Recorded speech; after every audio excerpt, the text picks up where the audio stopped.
Our final speaker is Saleem Samaad.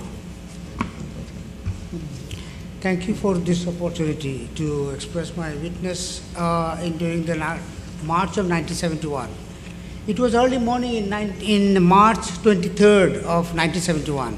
I was only at 18 and a half years old, a teenager.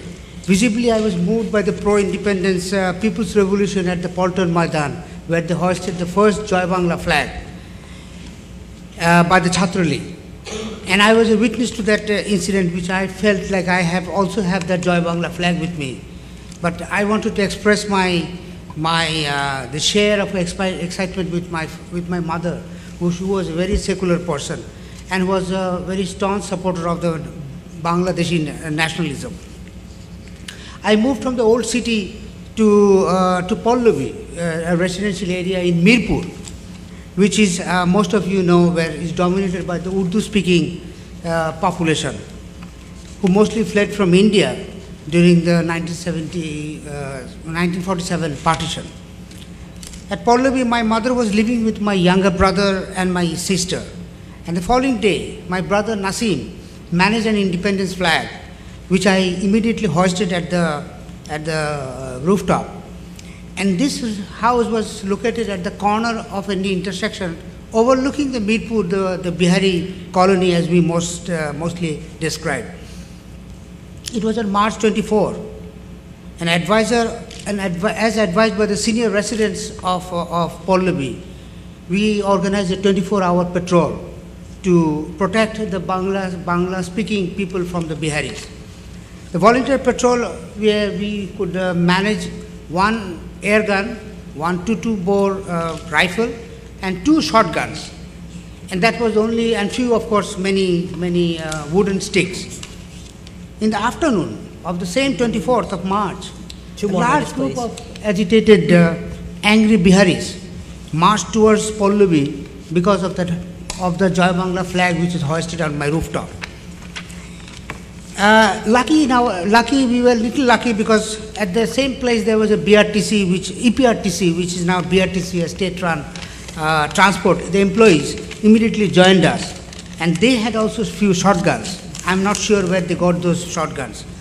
The Biharis, armed with swords and spears, cried Allahu Akbar, Narai Takbir, turned violent and forcibly broke the barricade which was protecting the Bengalis in the Pallavi. We had no other alternative but to open fire. From the rooftops, all crying Joy Bangla. Several persons dropped on the ground screaming. Rest took U-turn and fled. The following day, the Biharis paraded with 6 coffins. So that's how we know how many people were killed by our patrol, but did not dare to come near us because they were a little afraid of what was happening in Pallavi. On the March of 26th, most of the Bengalis escaped Pallavi. They crossed the treacherous wetlands. There was a wetland behind Pallavi, and threw away their weapons in the wetlands or dug it in the garden. The weapons, and most of them, of course, the Joy Bangla flag, which was the only symbol of nationalism, was immediately removed and disposed of, fearing the consequences on my family and the neighbors. We guessed somewhat what was happening in the fate of the Bengali nationalism after the Pakistan military junta, General Yahya Khan, over the radio broadcast. Immediately after the radio broadcast, hundreds of Biharis attacked Pallavi, and it was about 400 plus houses, and 400 plus houses means around 400 families. They burned, killed the residents with swords and butcher knives. My mother's family, including myself, we took a refuge in a trusted neighbor who looked like a Bengali, but he was a Bengali, but he was very much looked like a Bihari, and he spoke very fluently. So the last part of the story is that most of the Bengalis who were captured or taken out from different homes, they were all slaughtered just behind the house that we were hiding.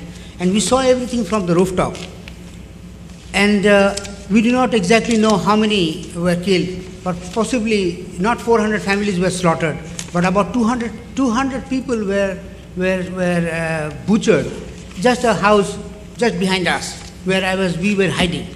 We are little lucky because we could escape, and we were the only few Bengalis who could escape and reach the old city. And while we were going to the old city, on the road, we found hundreds of bodies lying on the streets and the pavements. And most of them, they were, of course, lying under this, and the bodies were all swollen because of, it was on 25th of March night, and we were leaving on the 27th. So thank you for giving us time, and thank you for listening to this. Thank you for your testimony. Thank you all, ladies and gentlemen.